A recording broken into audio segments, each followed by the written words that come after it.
Hello, Spire Network. It's great to see you again for another one of our Spirecasts. We're really excited today to have Matt Merold with us. Matt is the lead pastor at Bethany Christian Church in Washington, Indiana.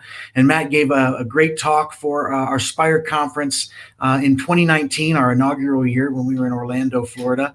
And we're really excited to not only reprise that talk, but to have Matt with us today. But before Matt comes on, just wanted to let you all know that the Spire Conference 2021 is going to be happening in Nashville, Tennessee. We're really excited about the venue at the Gaylord Opryland Convention Center and Resort there in Nashville. It's going to be a fantastic opportunity for us to gather again, for us to be able to collectively collaborate with one another, to connect, and really be able to share the time well together as we begin to reset as churches and as ministries and look forward to what God has for us moving forward. The theme of the conference is going to be leading forward. We're really excited about all 3 days, and I'm really happy to report to you that the state of Tennessee and the Nashville authorities have removed all the restrictions as far as space and the size of the number of people who can congregate. The hotel has just done a fantastic job of taking a lot of precautions, a lot of specific measures. More information is going to be coming out about that this week. And we're really excited to be announcing our speakers for the Spire Conference in Nashville here this month. So we're really excited about lots of different things that are happening with regard to Spire Conference. The dates for that conference are going to be September 14th through the 16th. And looking forward to being able to gather together. You can sign up and register at spireconference.network. Again, spireconference.network for all of the best registration prices. There's also some group discounts as well as some great housing prices for the housing options as well. So we're really excited to see you all at Spire Conference 2021. Let's go ahead and bring Matt on now if we can. Matt, it's so good to see you. It's always a pleasure, and just appreciate the opportunity to get together with you every chance we get, brother. Chris, I love you. Thanks for having me on. I appreciate it. Well, we're really excited to reprise this talk that you gave at our Spire Conference 2019. I remember it well and really appreciated hearing it then, hearing your heart for ministry, and just hearing the encouragement that it was. I know that this has been kind of a strange time in leadership as we've been unable to meet for many, many months, and then back. Many people were able to come back, but still had a digital presence. And I know that really trying to navigate that has been difficult for many folks, the difference between a digital congregation and a physical congregation. What's sort of been your experience with that? Yeah, I think there's been a ton of opportunities. Everyone's been looking at the negatives of this, but the church has really accelerated, I think, for the most part, what they were able to do online. And some people got online for the first time. Others got to enhance what they were doing and the product that they were putting out there in service. For us, we got to enhance what we were doing, but really we got to shape and get our philosophy right through all this. And so recognizing who our online audience is, how to best minister to them.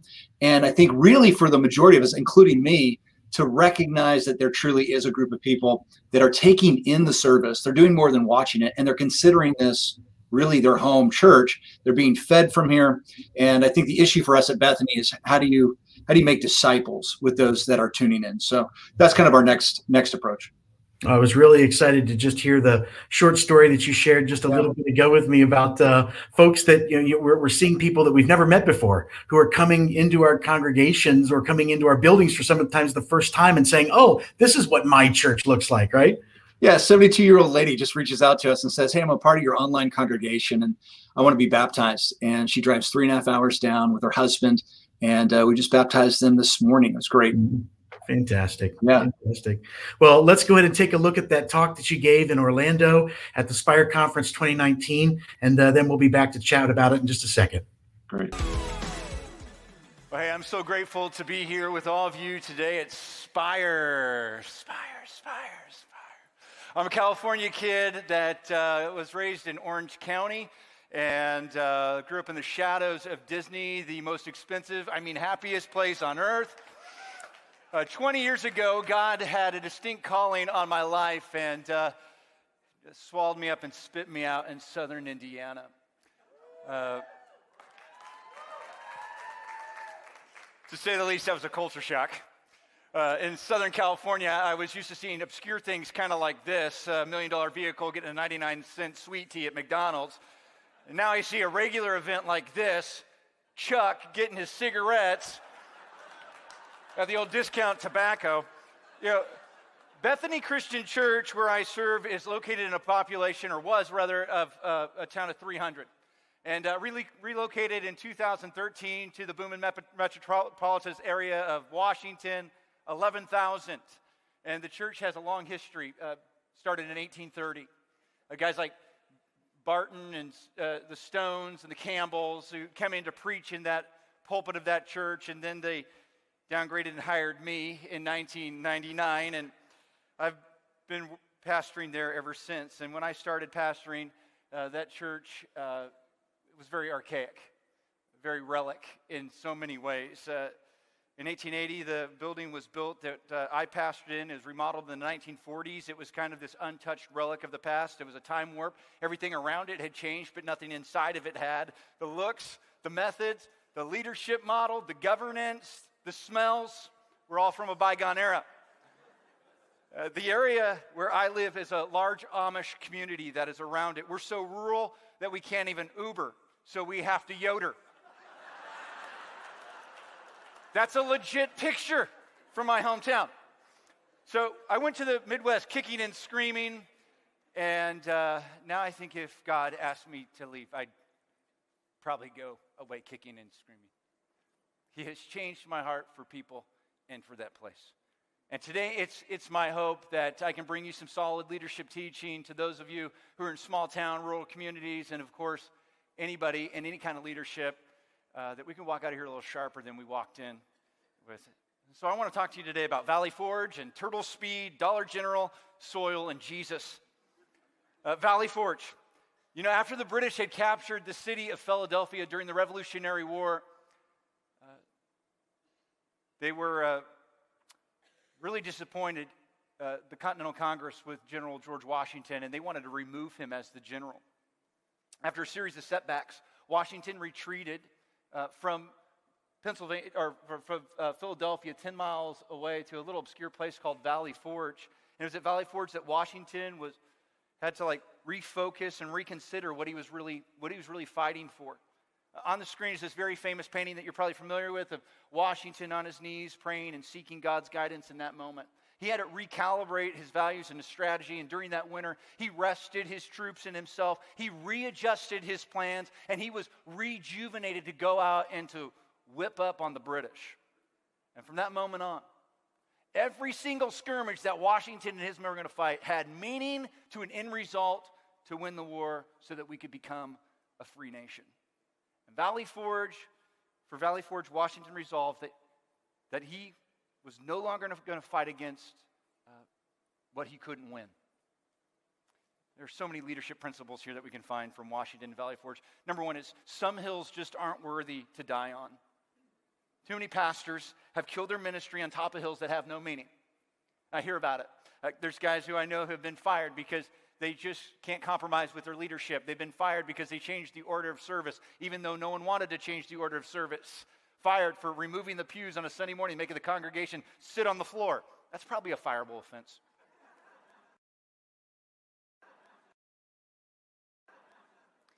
There's some battles, that are worth the fight. But stubbornness with leadership or removing the pews just to change it up, that isn't one of them. Second, some battles use up too much of your leadership credit. Okay, your congregation may have lost confidence in you. You only have so much leadership credit, and that is gained by what's called trust. And trust is gained by what's called the rules of the 3 C's. Your competency, like that's your skills that you bring to the table. That's your knowledge. Then there's your character. That's your honesty, your integrity, your discipline. Then there's your consistency. Like how stable are you to the organization? What are you going to bring in and day out?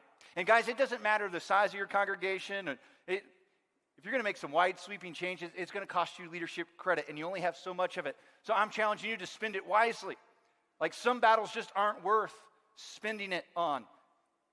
The battle you're fighting right now, it may not kill you, but it's going to cost you. You've worked hard to gain trust. Don't lose it fighting battles that aren't worth spending your leadership credit on. Number 3, if you don't know what you value, you'll never know what's worth fighting for. So be strategic, like have an end result. And the quickest way to determine what changes should be made within the church that you're leading is to determine what values you have. Like, do you know your values? It's probably the big question. If you don't, here's a simple way to find your values. What are you ready to die for? Like, literally ready to die for. And when you know your values, it really overrides your whims and your wants in ministry. Values, what it does is it keeps you from unnecessary fights. And I bet to say that there's many men and women in this room who are wounded and have wounded others fighting battles that won't matter 20 years from now. So don't let something that doesn't matter cause you to lose something that does. So if you don't know your values, pray for wisdom. All right, James teaches us to pray. The prayer of a righteous person is powerful and effective. Ask God for some guidance. And there's a season, guys, to take ground. There's a season to fight, but there's also a season to rest and to be at ease and to find some joy. There's a valley forge. Maybe it's Spire for you, a time to readjust your strategy, reconnect with your calling, and rejuvenate your faith. Ministry isn't war. Like in hindsight, it should be looked back at as a very joyful, uplifting experience, leading and pastoring God's people. Okay, turtle speed. If you've never driven a lawn tractor before, you probably don't know this reference very well. But manufacturers had thought that rural people might have trouble understanding the throttle, so they decided that a rabbit goes fast and a turtle goes slow.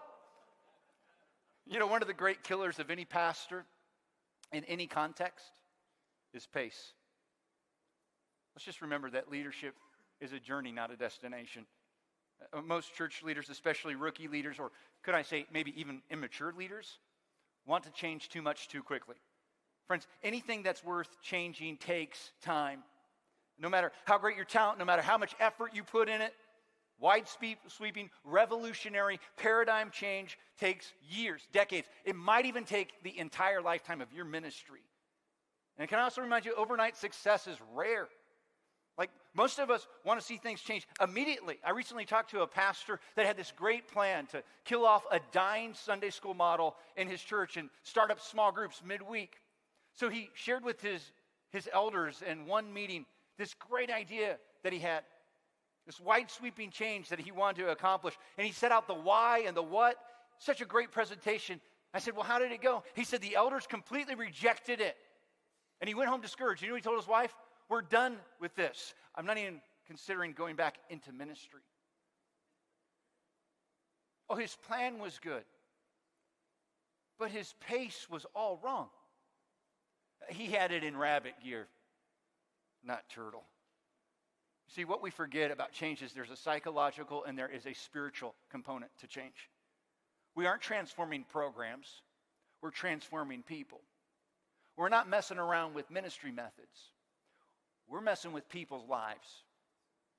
And we're changing hearts and souls and minds in strength. That's a spiritual thing. But we're also changing people's minds. And you know, psychology has taught us that it takes 6 months for the leader, that's you all, to say that the idea that you've been digesting is really a good idea. 6 months to come to a resolution that that's a pretty good idea. Think how long it'll take your elders. It takes them another 6 months. And man, if it's wide-sweeping paradigm change, huge momentum change, it's going to take another 6 months for your congregation. What is that, 18 months of change? But what do we typically do?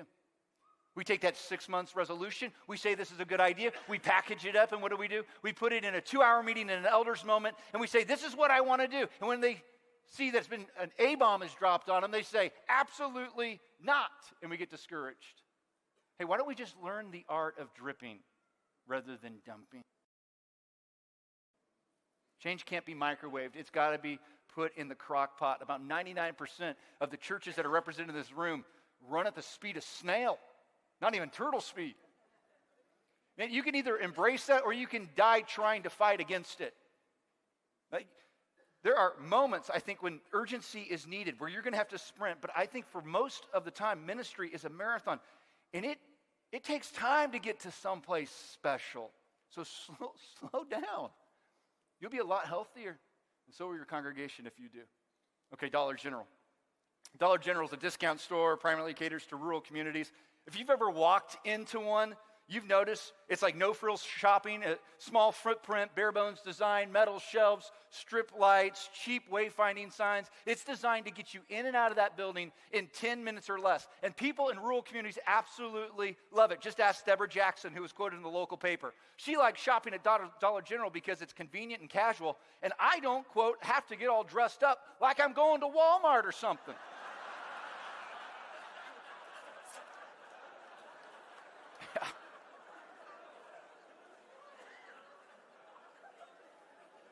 I hope that doesn't get back to Deborah. You know, the mission and the vision of Dollar General is real simple. It's not to go after the wants, but go after the needs. And they're scratching an itch in these little communities. Dollar General has seen 29 years of consecutive growth, unheard of in the brick and mortar retail world. I talked to a VP of Dollar General in the elevator on the way down. He said that they have 16,000 stores, and next year they're planning on opening 90 more a month. They're killing it. But how? I mean, like you're swimming with sharks like Target and Walmart.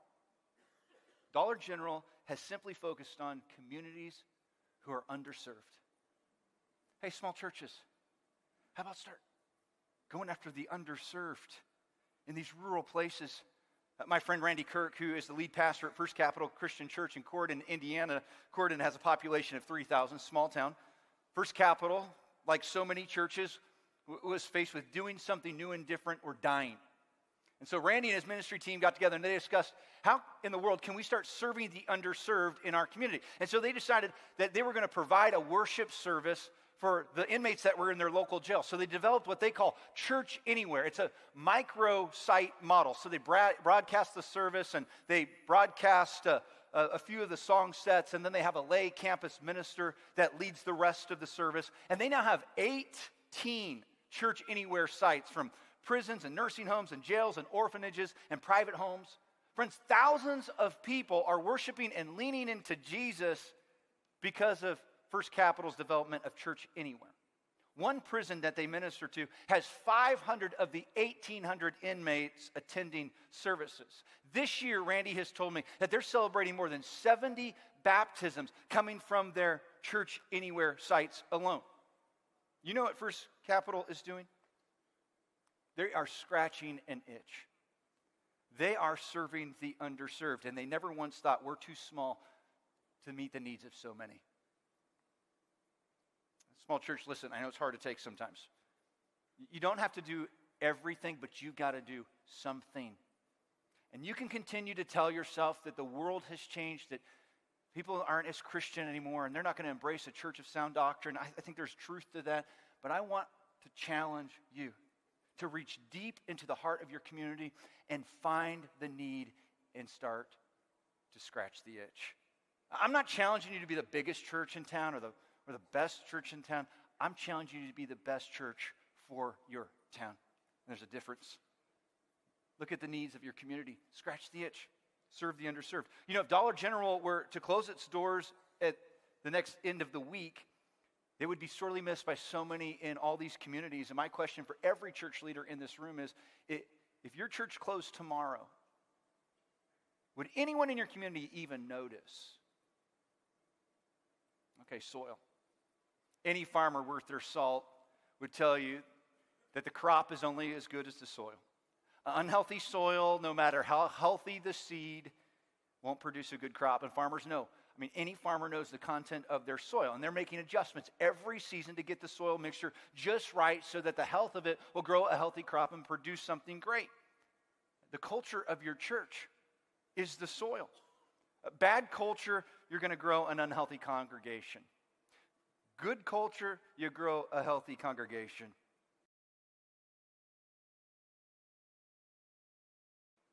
The pastor is the farmer of that culture. So my question to you all is, how's your soil? And you're saying, well, what's the determination? The determination is, what are the fruits that are coming out of the culture? Like most leaders undervalue culture and they overrate strategy.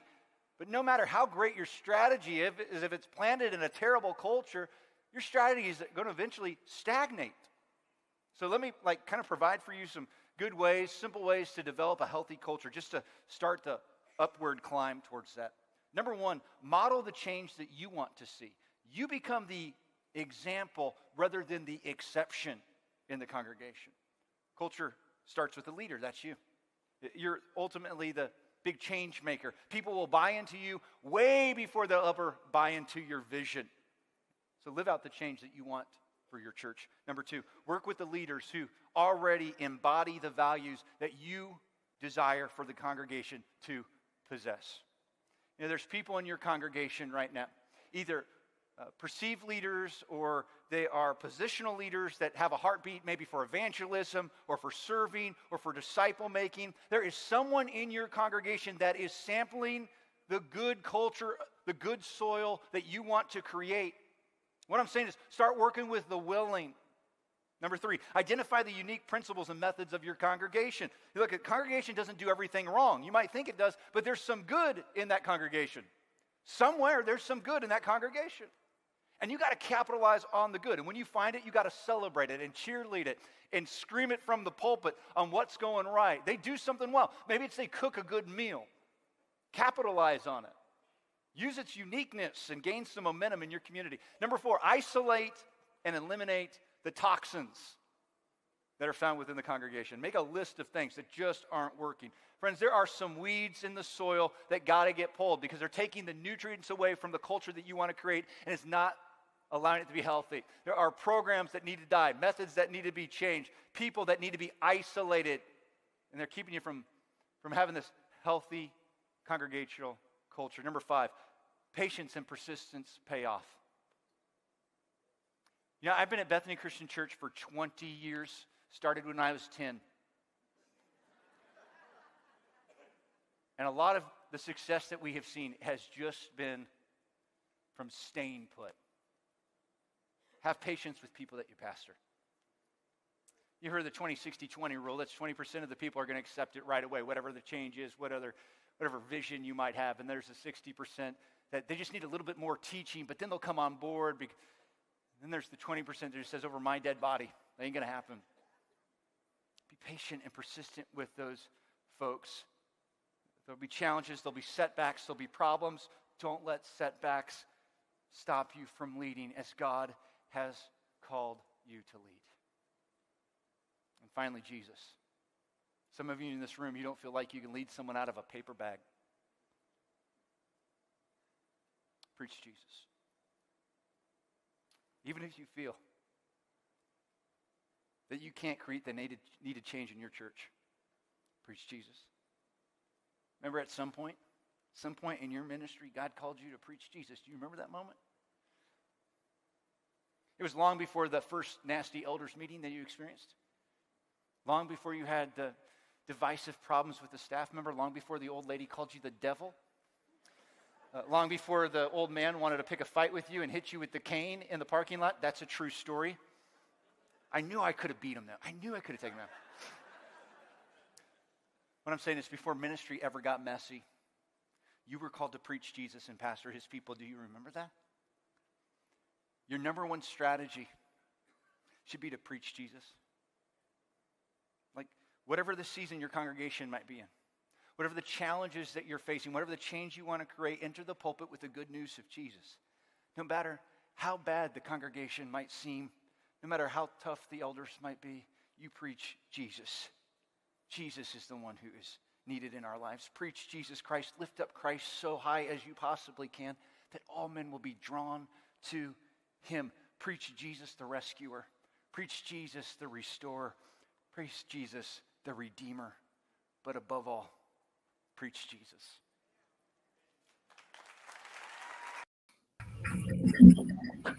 So good, man. So good.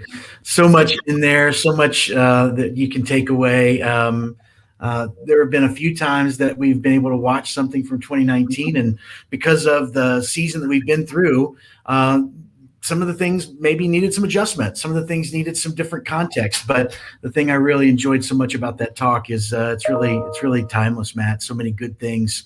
Just appreciated that. Hey, let's talk a little bit about that first one, leadership. And for those of you who are joining us on the Spirecast, if you got a question for Matt, please just go ahead and drop it in the comment section. We'll make sure that we get that asked.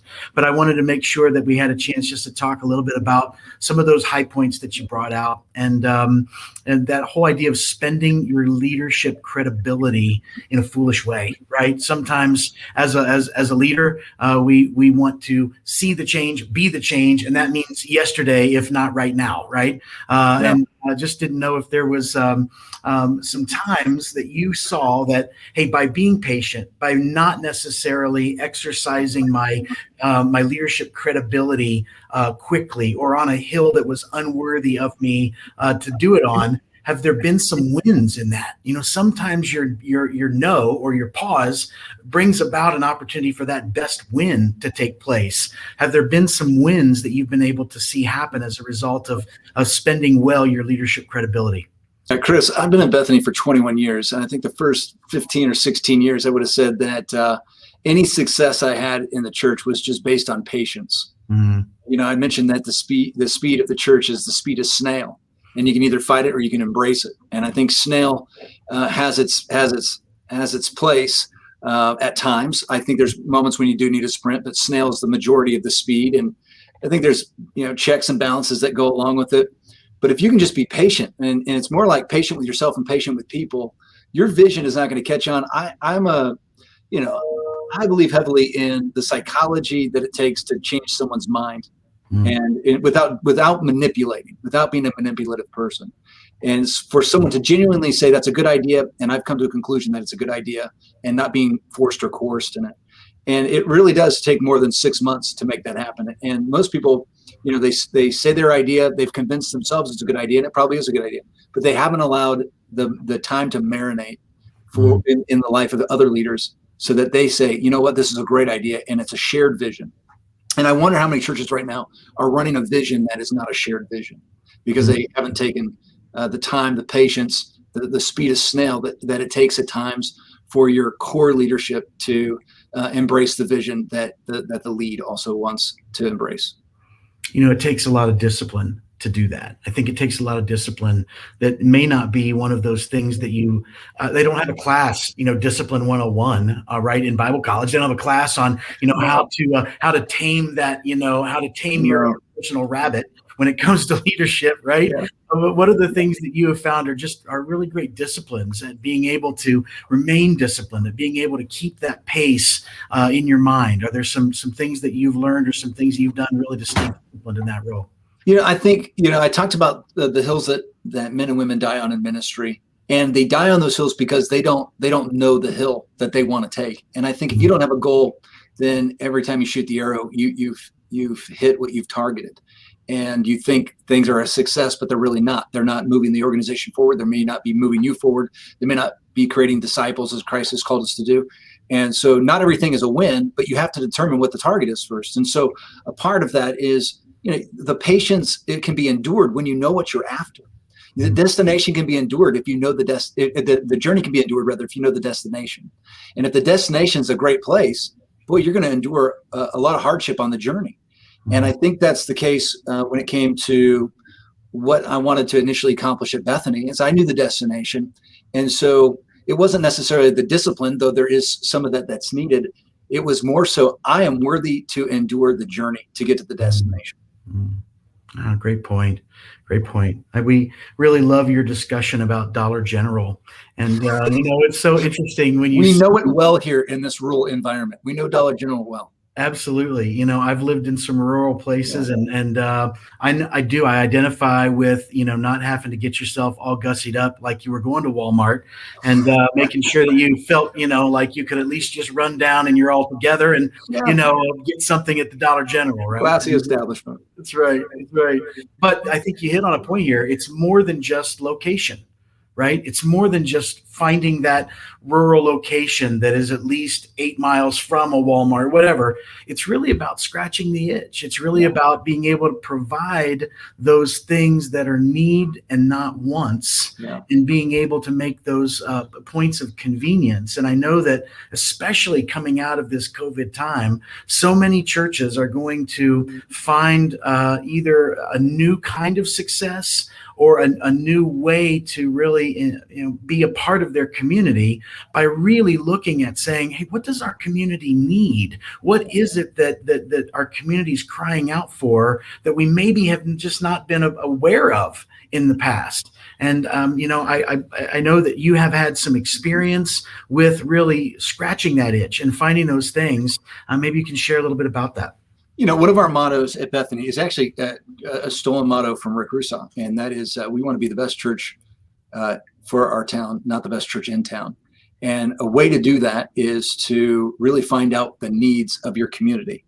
And I think a lot of churches work on the idea of what are the perceived needs, and they work from their lens, and then they try to drop all the things that they think the community needs onto the community, and the community goes, we didn't even need those things. Rather than really discovering the needs. I got some friends in ministry that do that really well, and to keep me conscionable towards that thinking. But that's what Dollar General ultimately does well, and they don't care about their building. I think in the upper in the Great Lakes and in the Midwest region, they're taking over like family videos right now. And those were very iconic buildings in the Midwest, and they've turned them into Dollar General. Apparently, it's not the building, and it's not the great things about Dollar General. They're just meeting that convenience need. And if churches are willing to adapt and accept different methodology, recognizing the message is going to be the same principle, I think they'll come out of COVID stronger. But if they're not willing to adapt to a new methodology, then they're going to become archaic. They're going to become Sears and Roebuck.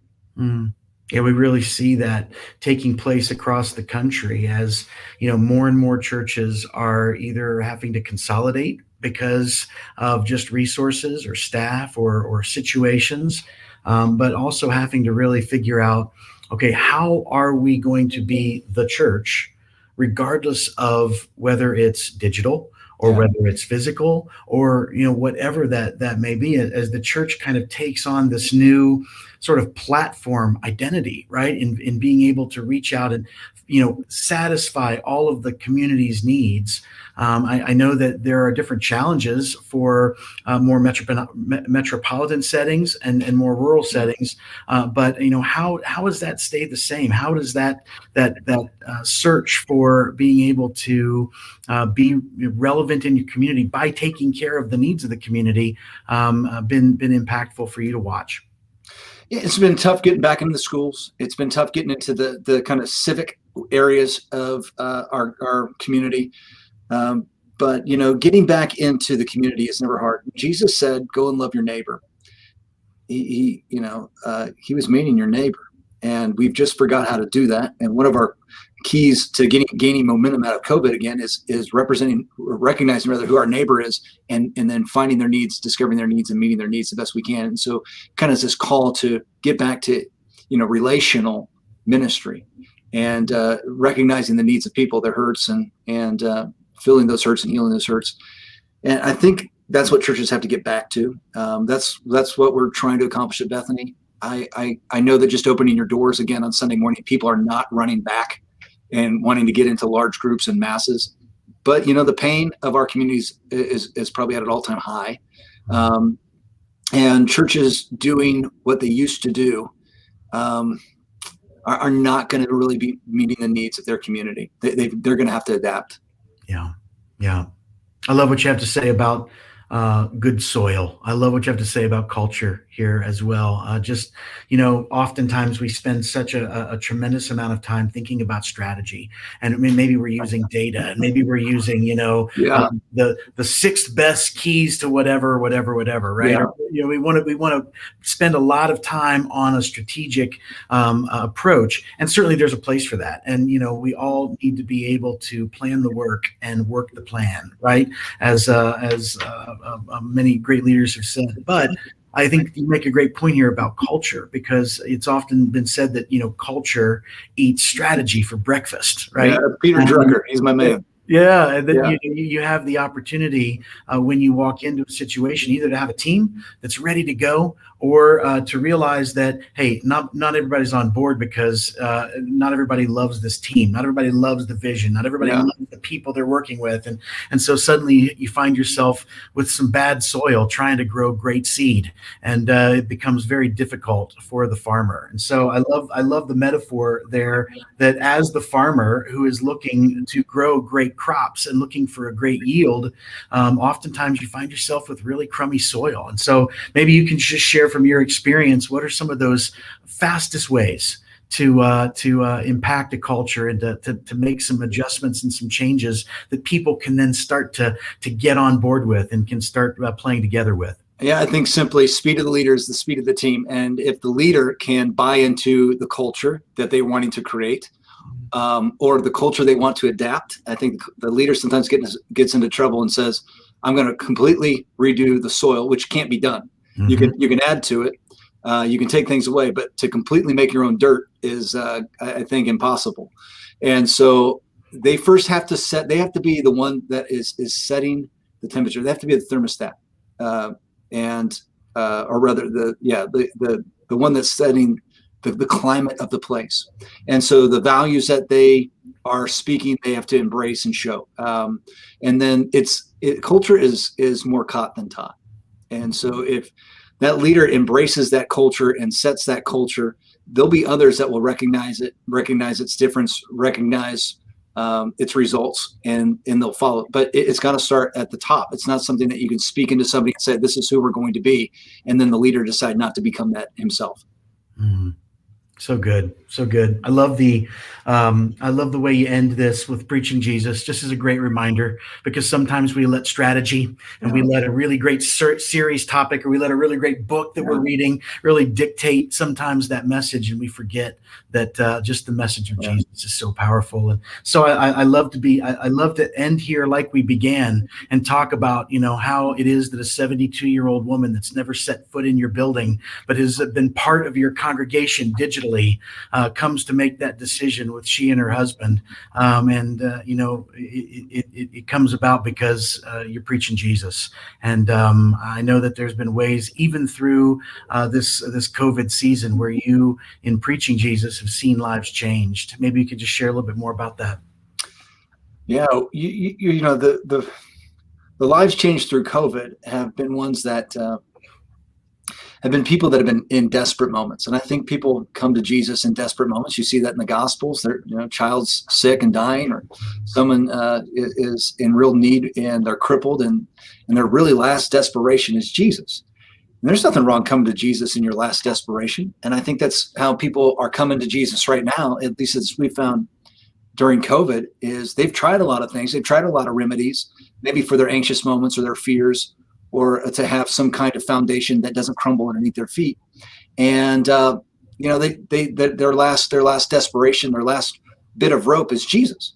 Okay, he'll be your savior, even if their last desperation is Jesus. Jordan Peterson, who is a truth seeker, he just had something really telling a couple of months ago on a podcast. Jordan Peterson is a Canadian professor that just made the news and speaking out against some liberal stances. And he's not a believer. And I think in the desperation of COVID, he said, I'm not quite there yet, but I believe that Jesus Christ is who he claims to be.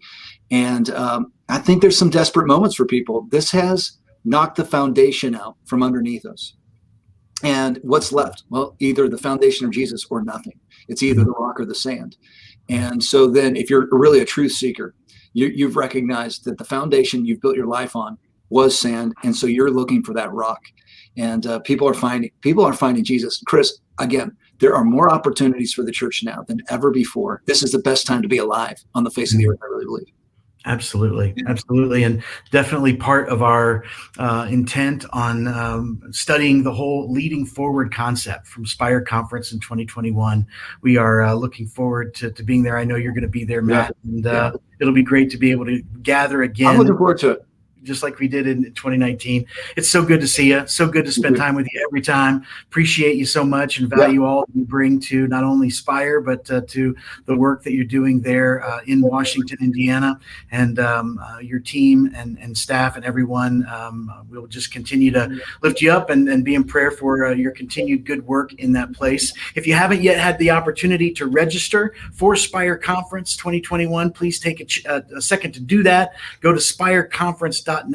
That's spireconference.network and sign up for the best prices, all of the team discounts that you're able to get, so many great activities and things that we're going to be able to share together. We're really looking forward to reconnecting, resetting, and moving forward and leading forward together. Matt, thank you again. It's just been our blessing to be with you, and we'll look forward to seeing everybody again at our next Spirecast. Thank you all so much. Take care. Have a great day.